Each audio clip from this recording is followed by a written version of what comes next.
आदेश जय महाकाल। बहुत से भाई बहन या साधक जब घर के मंदिर में बैठकर रोज नियम से किसी मंत्र का जाप करते हैं तो कुछ समय बाद उन्हें अपने भीतर एक बड़ा अजीब और गहरा बदलाव महसूस होता है।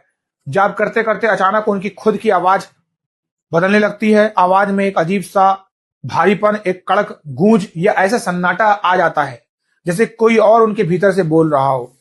कई लोग इस बदलाव से डर जाते हैं, माला रोक देते हैं और सोचते हैं कि कहीं उनके ऊपर किसी बाहरी हवा का साया तो नहीं है या हमसे कोई भूल तो नहीं हो गई है।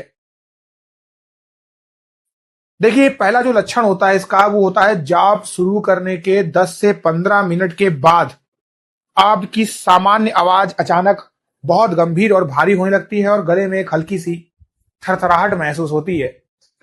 दूसरा लक्षण होता है मंत्र बोलते समय आपको ऐसा लगता है कि आवाज आपके मुंह से नहीं बल्कि आपकी नाभि के गहरे हिस्से से खिंचकर बाहर आ रही है। तीसरी स्थिति, जाप पूरा होने के बाद जब आप सामान्य रूप से किसी से बात करते हैं तो आपकी वाणी में एक ऐसा कड़ा वजन आ जाता है कि सामने वाला आपकी बात काटने से कतराने लगता है।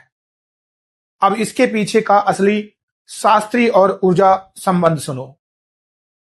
सनातन तंत्र और ध्वनि विज्ञान के अनुसार ये आवाज का बदलना कोई खतरा या वहम नहीं है, बल्कि इस बात का पक्का प्रमाण है कि आपका मंत्र अब जागृत हो रहा है और आपकी ऊर्जा कंठ यानी विशुद्धि चक्र को छू रही है। शास्त्रों में मंत्र को साक्षात ध्वनि चेतना माना गया है।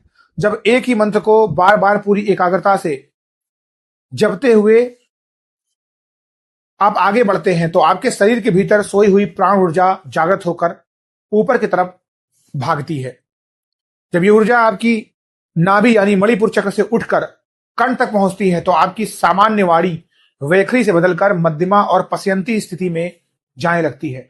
इसी ऊर्जा संबंध के कारण आपकी आवाज में ब्रह्मांडी तरंगों का ऐसा वजन आ जाता है जो आपके घर की पूरी नेगेटिव एनर्जी को दहलीज पार करा देता है। इस जागृत ऊर्जा को संभालने का छोटा और सरल नियम यह है कि जब भी मंत्र जाप के दौरान आवाज भारी हो तो डरकर माला को मत छोड़ना, शांत मन से जाप जारी रखना। जाप पूरा होने के तुरंत बाद कम से कम 10 मिनट तक पूरी तरीके से मौन रहना है ताकि वो ध्वनि ऊर्जा आपके भीतर ही स्थिर हो सके। अपने चरित्र और वाणी को कांच की तरीके से साफ रखें। भूलकर भी किसी को अपशब्द या गाली न दें, क्योंकि इस स्थिति में आपकी वाणी फलित होने लगती है। वाणी के स्टेज और मंदिर के आवामंडल को हमेशा ऊर्जामय बनाए रखने के लिए रोज सुबह शाम पूजा के समय शुद्ध भीमसेनी कपूर का प्रज्वलन अवश्य करें।